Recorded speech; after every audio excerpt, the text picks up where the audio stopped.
there's, and I did ask you were gonna have the headers so I can see those a little better.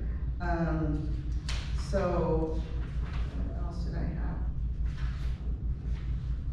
I was expecting to do a study session, so I'm sorry if I'm not, if I'm behind the session. I know you've been on council many years and you understand it very well. It's not that I understand it, it's that basically we've been through it. He made his change item.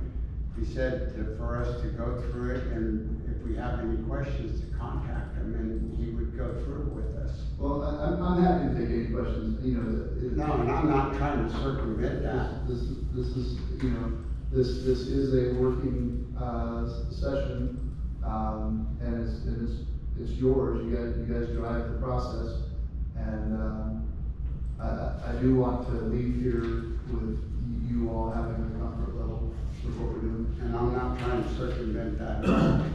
Just like I say, I said what I said, but please ask any questions you have. I think you said something about why 2025, 26 instead of 24, 25. And I think that's because the first 24, 25 basically is, well, we don't have time to do this. So this will have to happen at the beginning of the next fiscal year. Well, and if I understand your correction, your question about that, the 24-25 budget proposal was determined at when they adopted that budget. Understood, yeah. And so I don't really alter any, I take what's there, the accountant puts it in here, but I do use that information, particularly where there's funds that were appropriated but not spent. That becomes, you know, part of the discussion, because I don't ever want to carry over proposed appropriations that don't serve a legitimate express need. If a department head can articulate why that's there, then that's fine. I want to know why they weren't spent, and whether, I'll give you an example. There were budget projections carried over for maintenance of vehicles that were appropriate when we had old trucks. But those trucks are no longer subject to the dollar amount of repair requirements now. So in my conversation with Paul, we agreed that it didn't make sense to have such robust O&M set-asides in budget for that.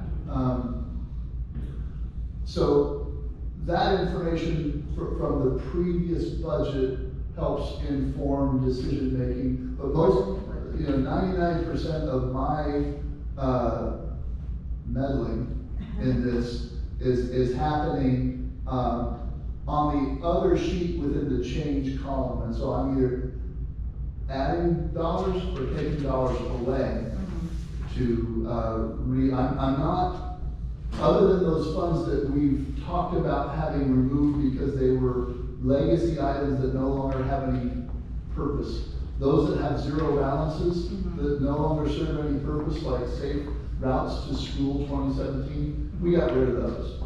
I mean, I don't think there's a discussion to be had about those, but we also had a discussion about those funds that no longer serve a purpose but are in deficit.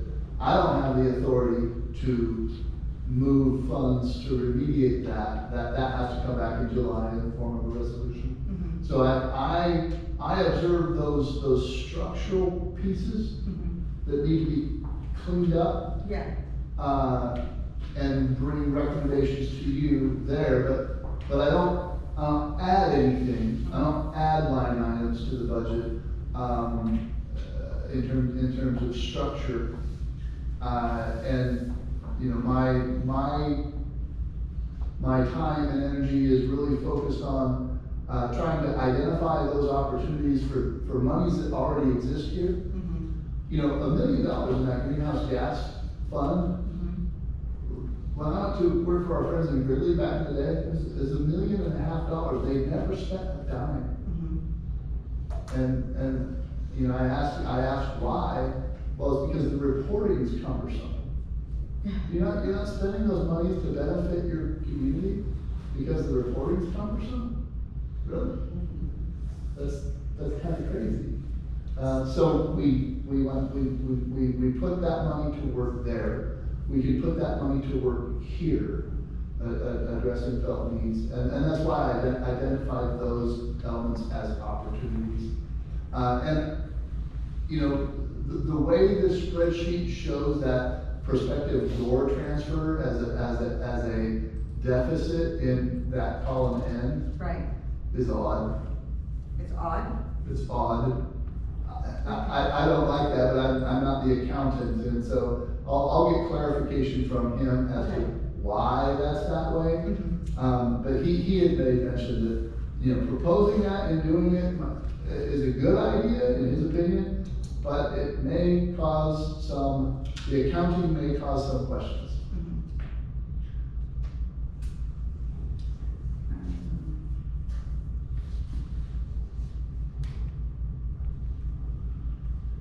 And you see a similar effect here with the greenhouse gas credits. It's fund number 054.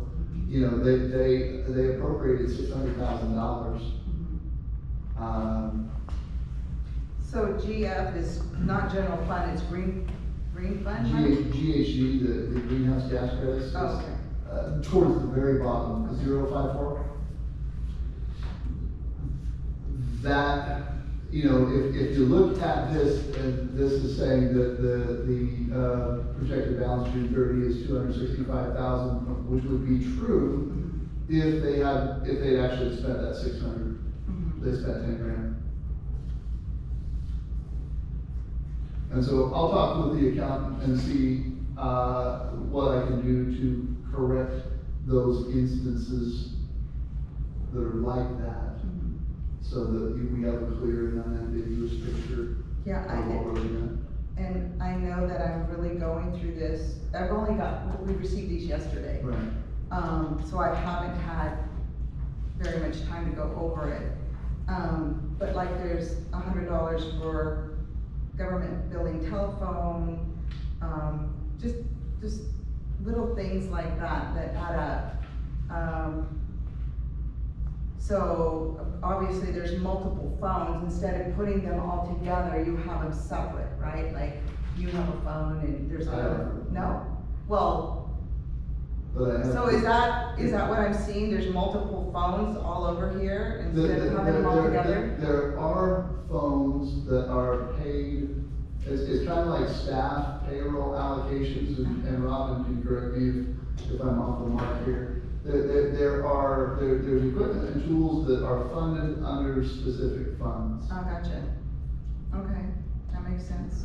We could pay for everything out of the general fund. Well, our phone in the office, you know, that's divided out over many funds. So that's probably why you're seeing, you know, small amounts in different funds. It's divided out. I can't remember how many funds our telephone system is divided out over. Which makes for confusing budget deliberations and discussions. I recognize that. And then we have legal services for 15,000. Does that include Greg's salary? Which It is, oh, it does. Sorry.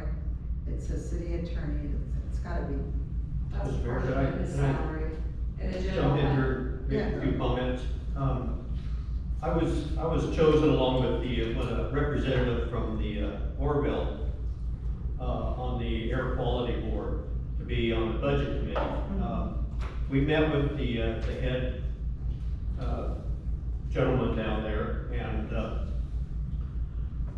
we met probably every week. We went over the budget, and the first meeting was for about an hour and a half. We went line item, told us what they all met. And then, next meeting, part of it was online, because I couldn't drive to Chico and all that. much. And, so we went through the budget, and he showed us what things could be cut, and he went over each line item like what we're doing now. I know Cliff, Mr. Wagner had a short time with us. This is gonna be a living item, continue. We're gonna be working on this budget probably for quite a while. We went as a committee, and got it presented what we wanted, what items were cut, and what wasn't gonna be cut, and figured out what the budget was gonna be. And then it was presented to the whole board, and we went over it fairly quickly, you know, when he laid out and if they had any comments. I know we don't have the time to do that right now. Cliff's trying to get this together and give us something before he leaves.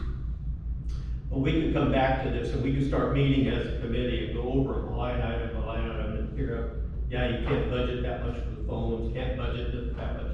I don't think we should be sitting here now and going over line item by line item, and, you know, we gotta go home pretty quick. I'm gonna get up and walk out, it's just, we're gonna keep doing this, and you're not gonna have a committee here pretty quick, so. So are we selecting a committee to be the budget committee? I thought that's what I was. We're not at this point, Yeah. but it's something that we probably, we're gonna be going over this again when we get a new person, I'm sure. Well, and really, it's something, as Cliff mentioned earlier, at least mid-year, but if every month, if needed.